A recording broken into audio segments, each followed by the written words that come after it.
আসসালামু আলাইকুম প্রিয় দর্শক। এমনিভাবে মা হালিমার কাছ থেকে অনুমতি নিয়ে বোনের সাথে শিশু মোহাম্মদ বনে ছাগল চরাতে যেতে লাগলেন। কিন্তু এরপর মা হালিমা রাদিয়াল্লাহু তাআলা আনহা পুত্র মোহাম্মদকে থামিয়ে দিলেন আর বললেন, তুমি আজকের পর থেকে কখনোই ছাগল চরাতে যাবে না জঙ্গলে। তোমাকে আর আমি কষ্ট দিতে পারবো না। ও আমার পুত্র, আমি খুবই মহব্বত করি তোমাকে, আর তুমি আমার কাছ থেকে দূরে থাকো সেটা আমি চাই না। আর তুমি আমার কাছে একটি বিশেষ আমানত।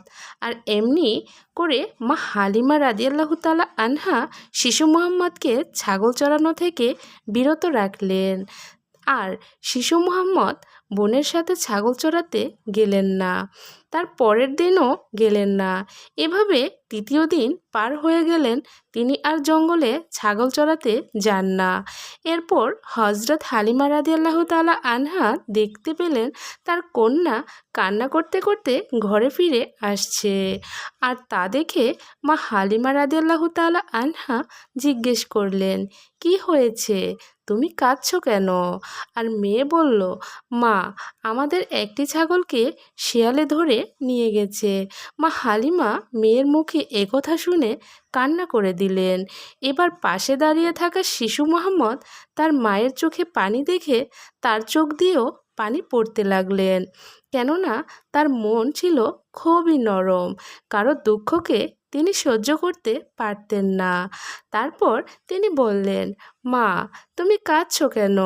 হালিমা রাদিয়াল্লাহু তাআলা আনহা বলতে লাগলেন, ও আমার মোহাম্মদ, আমাদের একটি ছাগলকে জঙ্গলের একটি শিয়াল ধরে নিয়ে গেছে। না জানি এখন তার সাথে কি কি হচ্ছে। এটি শুনে দয়াল নবী বলতে লাগলেন, আম্মাজান, আপনি কান্না বন্ধ করুন, আমি এক্ষুনি সেই ছাগলকে নিয়ে আসছি। এটি শুনে মা হালিমা রাদিয়াল্লাহু তাআলা আনহা বলতে লাগলেন, না, তুমি জঙ্গলে যাবে না, সেখানকার শিয়ালরা খুবই ভয়ঙ্কর হয়ে থাকে, তোমার ওপরেই না আক্রমণ করে দিবে। আর এমন করে হালিমা রাদিয়াল্লাহু তাআলা আনহা শিশু মোহাম্মদকে মানা করতে লাগলেন। কিন্তু মুহাম্মদ সাল্লাল্লাহু আলাইহি ওয়াসাল্লাম মায়ের কথাকে অমান্য করে এড়িয়ে গিয়ে বলতে লাগলেন, না মা, আমি আমাদের ছাগলকে এক্ষুনি নিয়ে আসছি। এরপর তিনি জঙ্গলের উদ্দেশ্যে রওনা হলেন। আর জঙ্গলে পৌঁছে একটি কথা বললেন, জঙ্গলের সমস্ত জীবজন্তু এবং পশু পাখিরা, তোমরা বলো, আমার মায়ের ছাগলকে কে নিয়েছে? শিশু মোহাম্মদের কণ্ঠ শোনা মাত্রই জঙ্গলের সমস্ত জীবজন্তু হাজির হয়ে মুহাম্মদ সাল্লাল্লাহু আলাইহি ওয়াসাল্লামকে সালাম করতে লাগলো। মুহাম্মদ সাল্লাল্লাহু আলাইহি ওয়াসাল্লাম বললেন, জঙ্গলের পশুরা, আমার মায়ের ছাগলকে তোমরা ফিরিয়ে দাও। তিনি এতটুকুই বললেন। তারপর জঙ্গলের জীবেরা সেই ছাগলকে তার সামনে হাজির করলো আর তার পায়ের কাছে মাথা নত করে সালাম দিতে লাগলো। কিছু না বলে শিয়ালটিও তার পায়ে মাথা নত করলো। তারপর মহানবী সাল্লাল্লাহু আলাইহি ওয়াসাল্লাম বললেন, তোমরা কি জানো না এই ছাগলটি কার? আমার মা হালিমার। তোমরা আমার মাকে কষ্ট দিলে। তোমরা কি জানতে না এখন আমার মা কান্না করছে? তোমরা কেন আমার মায়ের ছাগলকে নিয়ে গিয়েছিলে?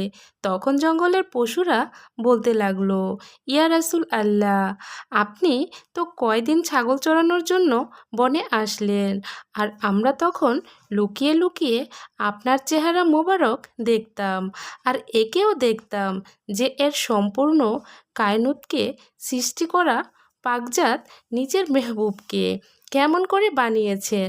ইয়া রাসূল আল্লাহ, আপনি তো তারপর থেকে এই জঙ্গলে আসা বন্ধই করে দিলেন, আর এমনভাবে 3 দিন হয়ে গেল আপনি জঙ্গলে আসছেন না। আর এই জন্যই আমরা এটা ভাবলাম যে যদি হালিমার একটি ছাগলকে ধরে রেখে দেয়া হয়, তাহলে সেই অজুহাতে আমরা সকলে আপনার দেখা পাবো। আমরা এটি ভেবে নিলাম যে যদি রাসূলকে শেষবারের মতো দেখতেই হয়, তাহলে মা হালিমার ছাগলকে উঠিয়ে নিয়ে আসতে হবে। আর মুহাম্মদ সেই ছাগলকে ফিরিয়ে নেয়ার জন্য অবশ্যই এখানে আসবে, কেননা তিনি তার মাকে কখনোই কান্না করতে দেখতে পারবে না। আর এমনভাবে আমাদেরকেও দিদারে মোস্তফা হয়ে যাবে। তারপর সে জীবজন্তুরা বলতে লাগলো, হে আল্লাহর রাসূল, আপনার ওপর আমাদের জীবন কুরবান হয়ে যাক। এখানে এই ছাগল ধরা একমাত্র বাহানা ছিল, কিন্তু আমাদের উদ্দেশ্য ছিল আপনার চেহারা মোবারক দর্শন করা। আর এর জন্যই আমরা আপনার আম্মার ছাগলকে নিশানা বানিয়েছিলাম। এই জঙ্গলে যতগুলো ভয়ঙ্কর জীবজন্তু ছিল সকলেই ইতিমধ্যে উপস্থিত ছিল। যে ব্যক্তির ছাগলকে কোনো বাঘ জীবজন্তু ধরে নিয়ে যায় কখনোই তাকে ছেড়ে দেয় না। কিন্তু মুহাম্মদ সাল্লাল্লাহু আলাইহি ওয়াসাল্লাম এর মুহাব্বতকে দেখুন, জন্তু জানোয়ারেরাও তাকে সেজদা করতেছিল।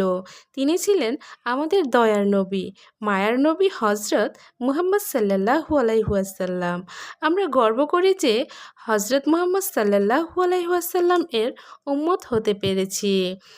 প্রিয় দর্শক, এই ছিল আমার আজকের ভিডিও।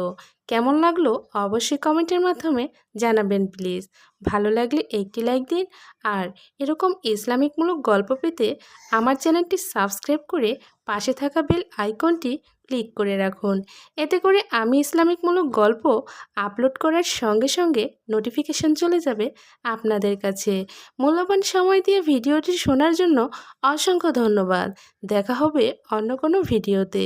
এ পর্যন্ত ভালো থাকুন, সুস্থ থাকুন। আল্লাহ হাফিজ।